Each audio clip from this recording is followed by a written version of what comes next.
ایسے ہیں کہ جن کا نام ہی، جن کا تذکرہ ہی بزرگی کی علامت ہے، اور جن لوگوں کا ذکر ہی انسان کے دل کو سکون عطا کر دیتا ہے۔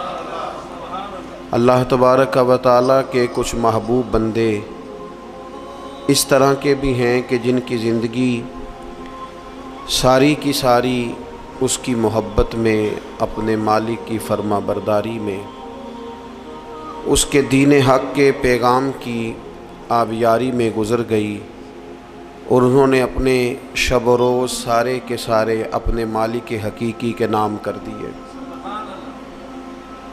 وہ لوگ اتنے عظیم ہیں، اتنے قابل قدر ہیں کہ اگر آج بھی ان کے تذکرے اپنے دل کے اندر بٹھائے جائیں تو اللہ تبارک و تعالیٰ دلوں میں اپنی محبت پیدا فرما دیتا۔ یقیناً ہم ہر روز کوئی نہ کوئی بات تو کرتے ہی ہیں، کوئی نہ کوئی ذکر تو چھیڑتے ہیں، کوئی نہ کوئی تذکرہ تو ہمارے پیش نظر رہتا ہی ہے۔ تو کیوں نہ ان لوگوں کے تذکرے زیادہ کیے جائیں جن کے تذکرے اللہ کے قرآن نے فرمائے، جن کی باتوں کو، جن کے انداز کو، جن کی گفتگو کو رب کریم نے قرآن حکیم میں بیان فرمایا۔ انہی عالی مرتبت ذی وقار اولی العزم لوگوں میں سے ایک بڑی ہستی حضرت ابراہیم علیہ السلام کی ہے۔ قرآن مجید ان کے تذکروں سے بھرا پڑا ہے، کس طرح انہوں نے اپنے مالک حقیقی کے قرب میں جد و جہد کی، کس طرح انہوں نے کوشش فرمائی، کس طرح اپنی ساری قوم کے سامنے وہ ڈٹ کے کھڑے ہو گئے، کس طرح انہوں نے کفر و شرک کے ایوانوں میں پیغام توحید بلند فرمایا، اور اس کے سامنے جتنی بھی رکاوٹیں آئیں، جتنی بھی آزمائشیں آئیں، جتنی بھی پریشانیاں آئیں، جتنی بھی لوگوں نے ان کے خلاف مہم جوئی کی، جناب ابراہیم کھڑے رہے، حتیٰ کہ ساری قوم نے مل کے آگ جلائی۔ جلانے والے سارے تھے اور جلنے کے لیے تیاری صرف حضرت ابراہیم خلیل کی تھی۔ ان ساری آزمائشوں سے، ساری تکالیف سے، سارے دکھوں سے حضرت خلیل علیہ السلام جب ہو گزرے تو رب کریم نے فرمایا وَاتَّخَذَ اللَّهُ إِبْرَاهِيمَ خَلِيلًا، فرمایا اللہ تعالیٰ نے ابراہیم علیہ السلام کو اپنا گہرا دوست بنا لیا۔ ابراہیم علیہ السلام رب کے گہرے دوست ہیں، خلیل ہیں۔ نبی اکرم نور مجسم شفیع معظم صلی اللہ تعالیٰ علیہ وسلم تو حبیب ہے نا اللہ کے، حضور تو امام ہے نا رسولوں کے۔ نبی پاک کو تو اللہ نے جناب ابراہیم علیہ السلام سے بھی اونچی اور بلند رتبہ شان عطا فرمائی ہے نا، لیکن اس کے باوجود کہ حضور امام الانبیاء ہیں، سرور انبیاء ہیں، سید الرسل ہیں، اس کے باوجود رسول پاک نے جناب ابراہیم کی عظمتوں کو بیان فرمایا۔ اللہ کے قرآن میں بھی ان کی شانیں اور مصطفیٰ کے فرمان میں بھی ان کے تذکرے، اور بعض چیزیں تو ایسی ہیں کہ جن پہ نا واری ہونے کو دل کرتا ہے، یعنی وہ بات ایسی ہے کہ بندے کا قربان ہونے کو دل چاہے۔ اگر بندہ ہو نا صاحب دل، اور دل بھی اس طرح کا ہو کہ وہ کبھی کبھی دھڑکتا بھی ہو کسی کے لیے، اس میں محبت بھی ہو اللہ رسول کی، تو پھر وہ نا باتیں ایسی ہیں کہ جو تھوڑی سی نا کھینچ لیتی ہیں اپنی طرف۔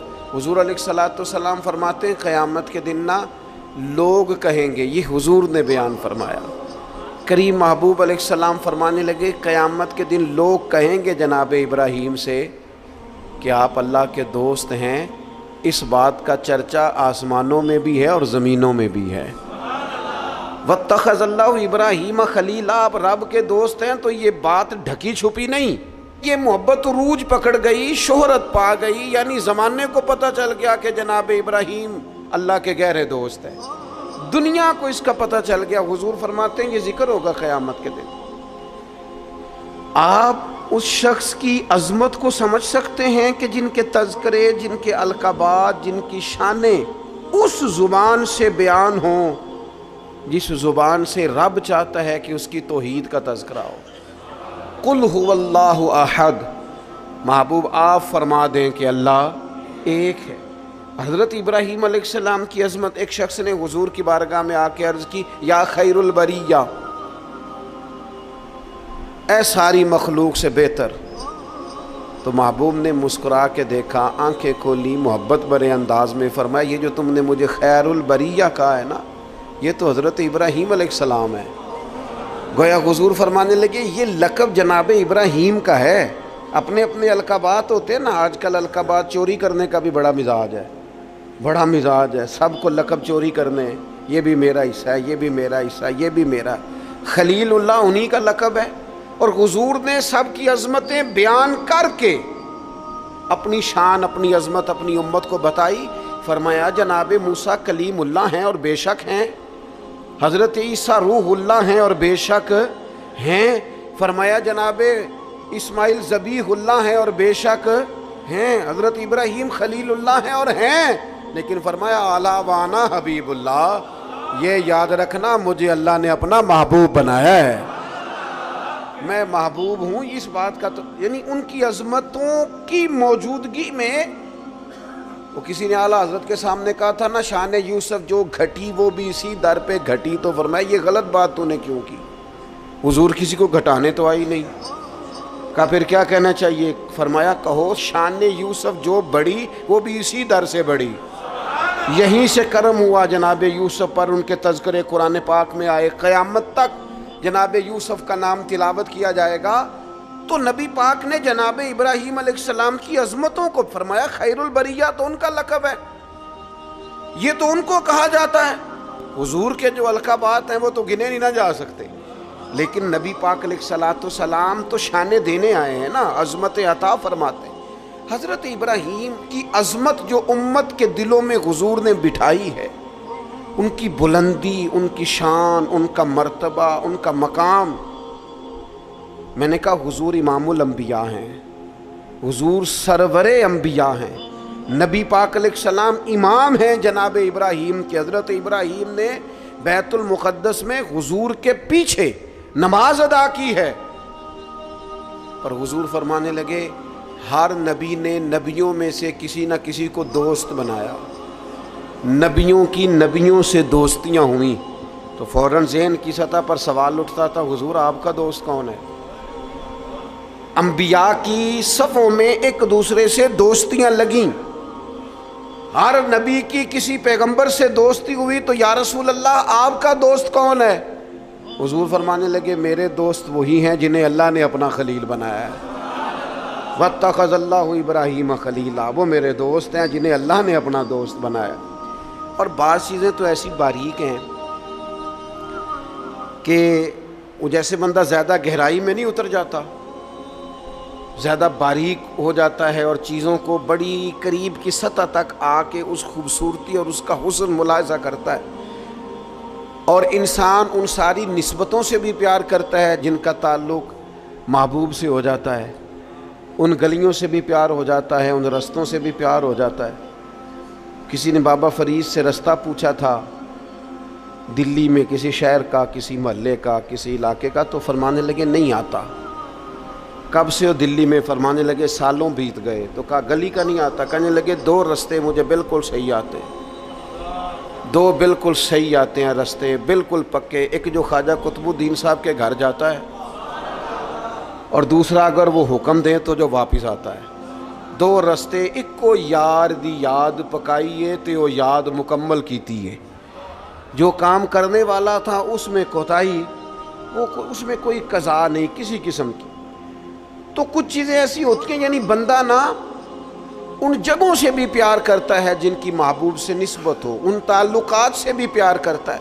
ہمارے ہاں لوگ یہ کام نہیں کرتے، ہمارے ہاں لوگ فرد واحد سے محبت کرتے ہیں، نسبتوں کو چھوڑ جاتے ہیں۔ ہم سادے لوگ ہیں نا، تو ایک دفعہ ایک بزرگ اور ہمارے عزیزوں میں سے ہی اور ان کی اہلیہ دونوں میاں بیوی بوڑھے تھے، تو اپنے داماد کی کچھ شکایتیں اور کچھ دکھ بیان کر رہے تھے، تو دکھ بیان کرتے کرتے کہہ رہے تھے منڈا بڑا چنگا ہے، گھر دے نہیں سو ٹھیک، منڈا بالکل ٹھیک ہے، ماں سکھاندی ہے، باپ غلط گائیڈ کرتا ہے، کچھ تھوڑا جا نقص پہنا پائیاں چ بھی ہے۔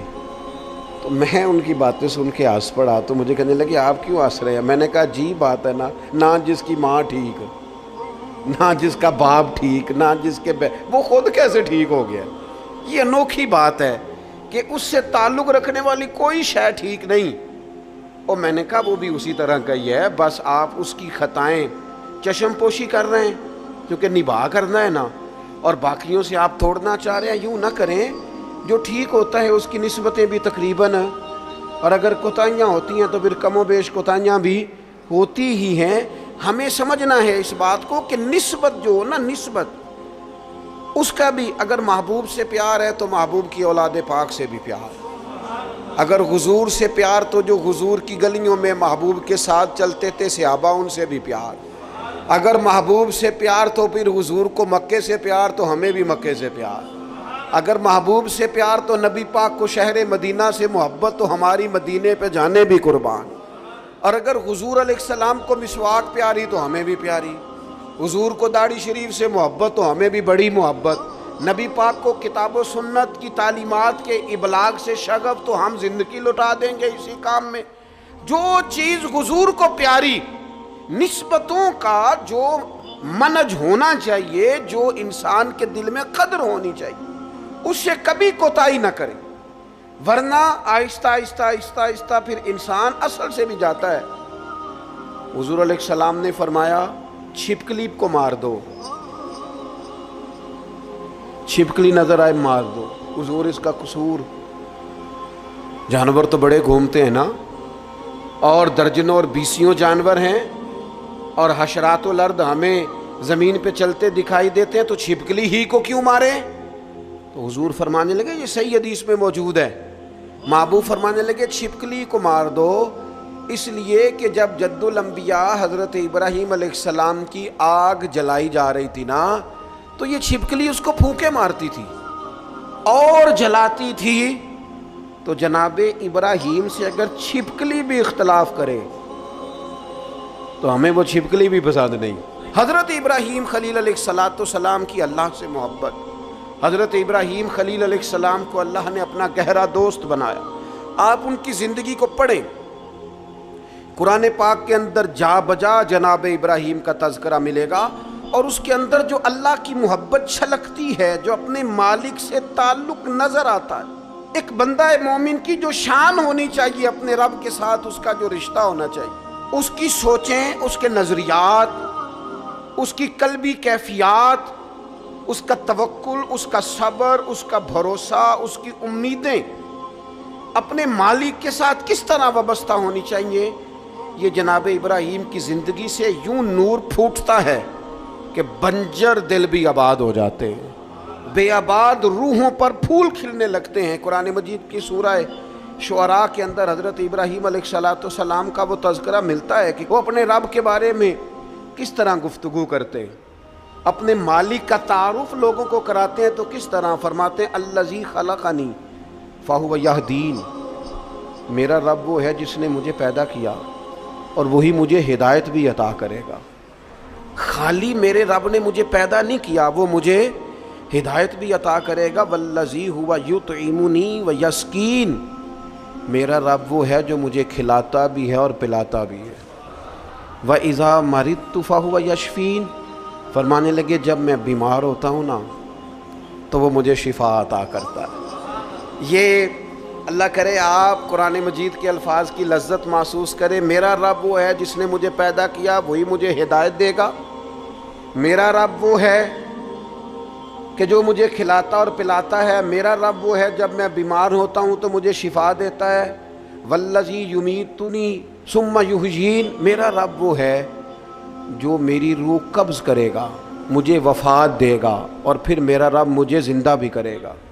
اور فرمایا والذی اطمع ان یغفر لی خطیئتی یوم الدین، قربان جائیں، لفظ دیکھیں، عاجزی دیکھیں۔ اللہ کے نبی تو معصوم ہوتے ہیں، خطاؤں سے پاک ہوتے ہیں، لیکن فرمانے لگے پھر مجھے امید ہے کہ میرا رب قیامت کے دن میری خطائیں بھی معاف فرما دے گا، میرا رب قیامت کے دن میری خطائیں بھی معاف کر دے گا۔ یہ حضرت ابراہیم علیہ السلام اپنے مالک کا تعارف کرا رہے ہیں، تذکرہ ہو رہا ہے۔ سب سے پہلے ارشاد فرمایا الذی خلقنی فہو یہدین، میرا رب وہ ہے جس نے مجھے پیدا کیا اور وہی مجھے ہدایت دے گا۔ اللہ کریم نے نا انسان کو صرف پیدا نہیں کیا، اس کی ہدایت کا بندوبست بھی فرمایا۔ حضرت آدم علیہ السلام جب زمین میں تشریف لائے تو رب کریم نے فرمایا جو میری ہدایت کی پیروی کرے گا نا زمین پہ اتر جاؤ، اور پھر جو شخص فمن تبع ہدایا جو پیروی کرے گا نا اس ہدایت کی جو میری طرف سے آئے گی تو فلا خوف علیہم ولا ہم یحزنون، پھر اس بندے پر نہ کوئی خوف ہوگا نہ وہ غمگین ہوگا۔ اللہ کی طرف سے جو ہدایت آتی ہے کب؟ وحی کے ذریعے، قرآن پاک کے ذریعے، اللہ تبارک و تعالیٰ کے انبیاء کے ذریعے علیہم السلام جو ہدایت آتی، جو لوگ اس ہدایت کی پیروی کرتے ہیں۔ قرآن مجید میں دوسری جگہ اللہ کریم نے فرما سبح اسم ربک الاعلی الذی خلق فسوی، فرمایا اپنے رب کے نام کی تسبیح کیجئے جو سب سے بلند ہے، جس نے پیدا کیا ہے، والذی قدر فہدی، جس نے اندازہ مقرر کیا ہے اور پھر جس نے ہدایت عطا فرمائی۔ رب پیدا کرتا ہے، ہدایت دیتا ہے، اور اللہ کی طرف سے جو ہدایت آتی ہے، میں ایک دفعہ پہلے بھی عرض کیا تھا، ایک ہوتا ہے کوئی دانشور آپ کو مجھے اپنی عقل کے مطابق موٹیویٹ کرتا ہے، وہ جو اپنی عقل کے مطابق ہمیں سمجھاتے ہیں اس پہ نقص رہ جاتے ہیں، کمزوریاں رہ جاتی ہیں۔ نبی جو سمجھاتے ہیں وہ اللہ کی وحی کے ذریعے سمجھاتے ہیں، اس میں کوئی کمی نہیں رہتی۔ حضرت ام ایمن رضی اللہ تعالیٰ عنہ نا بیٹھ کے رو رہی تھی حضور علیہ السلام کے وصال ظاہری کے بعد، تو جناب ابو بکر صدیق رضی اللہ تعالیٰ عنہ اور جناب فاروق اعظم رضی اللہ تعالیٰ عنہ دونوں جناب ام ایمن کے پاس بیٹھے تھے۔ حضور علیہ السلام نے فرمایا یہ میری ماں ہے جناب ام ایمن، رضائی والدہ ہیں، حضور کی بڑی خدمت کی انہوں نے، وہ رو رہی ہیں۔ تو شیخین کریمین دونوں پاس بیٹھے تھے، فرمانے لگے اماں جی آپ کیوں روتی ہیں؟ انہوں نے کہا اس لیے رو رہی ہوں کہ نبی پاک علیہ السلام کا وصال ہو گیا۔ جناب ابو بکر صدیق فرمانے لگے اللہ نے تو محبوب کو بلند شانیں عطا فرمائی ہیں، حضور کی عظمتیں تو بلند سے بلند تر ہیں وصال کے بعد بھی۔ تو حضرت ام ایمن نے جو جملے کہے وہ بڑے سمجھنے والے ہیں، فرمانے لگی میں رو اس لیے رہی ہوں کہ حضور موجود تھے ظاہری طور پر، تو جو آسمان سے وحی آتی تھی نا وہ سلسلہ ختم ہو گیا، وہ جو اللہ کا بندوں سے رابطہ تھا، وہ جو وحی آتی تھی وہ سلسلہ منقطع ہو گیا۔ تو اللہ تعالیٰ اپنے بندوں کی ہدایت کا بندوبست کرتا ہے، جناب ابراہیم فرما رہے ہیں، قرآن مجید اس کا تذکرہ کر رہا ہے۔ ہمیں وہ ہدایت لینی چاہیے جو کتاب و سنت سے ہمیں ملتی ہے، وہ رہنما اصول لینے چاہیے جو ہمیں کتاب و سنت سے میسر آتے ہیں۔ ہمارے ہاں برادری کے رسم و رواج، قبائلی رسم و رواج، علاقائی ضروریات، اور پھر یہ کہ میں اب چونکہ فیشن بدل گیا، اب چونکہ حالات بدل گئے، اس تناظر میں ہم اپنی زندگی کو ترتیب دیتے ہیں، نتیجہ جو نکلتا ہے کہ زمانہ گزر گیا ہے، ہمارے حالات بہتر ہونے کو آ ہی نہیں رہے۔ تو حضرت ابراہیم فرماتے ہیں رب نے مجھے پیدا کیا اور میرا رب مجھے ہدایت بھی عطا فرماتا ہے۔ پھر فرمایا والذی ہوا یطعمنی و یسکین، میرا رب وہ ہے جو مجھے کھلاتا بھی ہے اور پلاتا بھی ہے۔ کھلاتا پلاتا کون ہے؟ یہ چونکہ بات حضرت ابراہیم کی ہے اور بیان قرآن مجید فرما رہا ہے، بات میں گہرائی بڑی ہے۔ فرمایا میرا رب وہ ہے جو مجھے کھلاتا بھی ہے، اور پہلے تو اس نے بندوبست کیا، زمین میں اناج پیدا کیا، اور پھر مختلف انواع و اقسام کی چیزیں پیدا کی، گندم بھی ہے، جوں بھی ہے، مکئی بھی ہے، جس کی طبیعت کو جو موافق ہے وہ لے سکتا ہے، ہر قسم کی چیزیں پیدا کی۔ اور جناب ابراہیم کہتے ہیں یہ میرا رب ہی کھلاتا پلاتا ہے، یہ ساری چیزیں پیدا کرنے کے بعد پھر بھی اگر سے دے تبھی بندہ کھا سکتا ہے، خدا نہ خواستہ منہ میں زخم ہو جائے تو بندہ کھا سکتا ہے؟ پکی ہوئی ہے چیز آ گئی ہے آپ کے سامنے پڑی ہے، نہیں کھا سکتے۔ کھائیں گے کب؟ جب رب کھلائے گا۔ پئیں گے کب؟ جب رب پلائے گا۔ سامنے چیزیں پڑی ہیں، بہترین بنی ہوئی ہیں، وہ کہتا ہے میرا معدہ قبول نہیں کرتا، اب میں اس کو ہضم نہیں کر پاتا، اب میری طبیعت کے ساتھ جناب ابراہیم علیہ السلام کی باتیں، رب کی محبت میں کی ہوئی باتیں، اللہ کے پیار میں کی ہوئی باتیں، فرمانے لگے کھلاتا بھی اللہ ہے، پلاتا بھی اللہ۔ میرے نبی پاک علیہ السلام نے اس بات کو بڑا کھول کے بیان کیا جب سرور کائنات صلی اللہ علیہ وسلم نے وصلی روزے رکھے نا، مسلسل روزے، سرکار افطار نہیں کرتے، مسلسل روزہ رکھ لیتے، تو بعض صحابہ نے بھی رکھے تو ان کی طبیعت میں نکاہت آ گئی، علیل ہو گئے، تو حضور نے فرمایا تم میں میری مثل کون ہے؟ فرمایا میں تو اپنے رب کے پاس رات گزارتا ہوں، مجھے کھلا بھی دیتا ہے پلا بھی دیتا ہے، مجھے میرا رب کھلاتا پلاتا ہے، کھلاتا پلاتا رب بھی ہے۔ آپ یقین کریں نعمتیں جتنی مرضی ہوں، والذی ہوا یطعمنی ویسقین، جناب ابراہیم کہتے ہیں میرا رب مجھے کھلاتا ہے اور میرا رب ہی مجھے۔ پھر حضرت ابراہیم آ کے فرماتے ہیں وَإِذَا مَرِضْتُ فَهُوَ يَشْفِينِ، وَإِذَا مَرِضْتُ فَهُوَ يَشْفِينِ، فرمایا جب میں بیمار ہوتا ہوں تو میرا رب مجھے شفا۔ سبحان اللہ، جناب ابراہیم کا انداز دیکھیے، فرمایا بیمار میں ہوتا ہوں، یہ نہیں فرمایا وہ بیمار کرتا ہے، بیمار میں ہوتا ہوں۔ یہ عاجزی دیکھیں، یہ تعلیم امت دیکھیں، یہ سمجھانے کا انداز دیکھیں، جب میں بیمار ہوتا ہوں نا وہ مجھے شفا عطا کرتا ہے۔ اللہ کے انبیاء کرام علیہم السلام یا اولیاء کرام جب بیمار ہوتے ہیں نا تو ان کی بیماری آزمائش ہوتی ہے، ان کے درجات کی بلندی ہوتی ہے، اللہ کا قرب اور بڑھتا ہے، ان کی بیماری معاذ اللہ کسی قسم کی سزا نہیں ہوتی۔ لیکن میری اور آپ کی طرح کے لوگ، ہم جو گناہگار لوگ ہیں، ہم کیوں بیمار ہوتے ہیں جی؟ شوگر کیوں ہوتی ہے؟ زیادہ میٹھا کھایا، اپنے جسم کو آرام دہ کیا، کوئی ورزش نہیں کی، کوئی کوشش نہیں کی، کوئی جد و جہد نہیں کی۔ مومن کی زندگی اس طرح نہیں ہوتی کہ وہ ساری بستر کی نظر کر دے، وہ موبائل لے کے لیٹا ہے تو لیٹا ہی لیٹا ہے، یہ اس کی لائف نہیں ہوتی۔ مومن کی زندگی فعال ہوتی ہے، جد و جہد والی ہوتی ہے، کوشش والی ہوتی ہے، اس کے اندر ہمت اور توانائی پائی جاتی ہے۔ مومن کا کام ہے مسلسل آگے بڑھنا، کوشش کرنا۔ لیکن ہمارے ہاں اب وہ سستی، وہ روایتی آرام طلبی، اقبال کہنے لگے لہو مجھ کو رلاتی ہے جوانوں کی تن آسانی۔ تو یہ اسی طرح جو لوگ زیادہ چکنائی استعمال کرتے ہیں، وہ بد پرہیزی کرتے ہیں، زیادہ مرغ اور زیادہ مسالہ جات چیزیں استعمال کرتے ہیں تو کولیسٹرول ہو جاتا ہے، خدا نخواستہ دل کے امراض بڑھ جاتے ہیں اور بہت سارے امراض لاحق ہو جاتے ہیں۔ تو یہ ہماری جو بیماریاں ہیں نا وہ تو ہماری وجہ سے ہیں۔ تو جناب ابراہیم علیہ السلام فرمانے لگے جب میں بیمار ہوتا ہوں تو میرا رب مجھے شفا دیتا ہے۔ میں نے کہا اللہ کے نبی جو ہوتے ہیں، پیغمبر جو ہوتے ہیں، ان کی بیماری تو کسی ان کی معاذ اللہ کمزوری کی وجہ سے نہیں ہوتی، وہ تو معصوم ہے۔ فرمایا جب میں بیمار ہوتا ہوں، ہماری تعلیم کے لیے فرمایا جب میں بیمار ہوتا ہوں، کمزوری کی، غلطی کی، بیمار ہو گئے، لیکن وہ بڑا کریم ہے، وہ اپنے فضل سے شفا عطا فرما دیتا ہے۔ وہ اپنے بندوں کو، نبی پاک علیہ السلام فرماتے ہیں رب نے کوئی بیماری نہیں پیدا کی جس کی دوا نہ پیدا کی ہو۔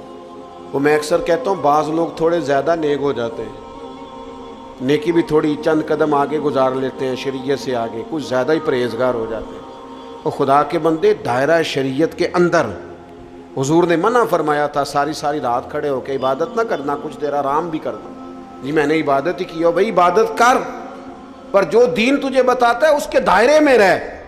وہ جی ہم دوائی نہیں استعمال کریں گے، ہمارا اللہ پہ بھروسہ ہے۔ او خدا کے بندے جب حضور فرما رہے ہیں، نبی کریم فرما رہے ہیں کہ اللہ نے کوئی مرض ایسا نہیں پیدا کیا جس کی دوا پیدا نہ کی ہو سوائے بڑھاپے اور موت کے۔ بوڑھا بھی انسان نے ہونا ہے، مر بھی انسان نے جانا ہے، اس کی دوا کوئی نہیں۔ باقی اللہ نے ہر بیماری کی دوائی پیدا کیا، اور دیکھ لے وقت کے ساتھ ساتھ وہ دوائیاں دریافت ہو رہی ہیں۔ تو فرمایا میں بیمار ہوتا ہوں، میرا رب مجھے۔ حضرت امام جعفر صادق اس آیت کے تحت کیا فرماتے ہیں؟ فرماتے ہیں یہ ہماری تعلیم کے لیے نا، جب میں بیمار ہوتا ہوں تو میرا رب مجھے شفا عطا کرتا ہے۔ امام جعفر صادق فرماتے ہیں جب لوگ گناہ کر کے بیمار ہوتے ہیں نا تو اللہ انہیں توبہ کی توفیق دے کے شفا عطا فرما دیتا ہے۔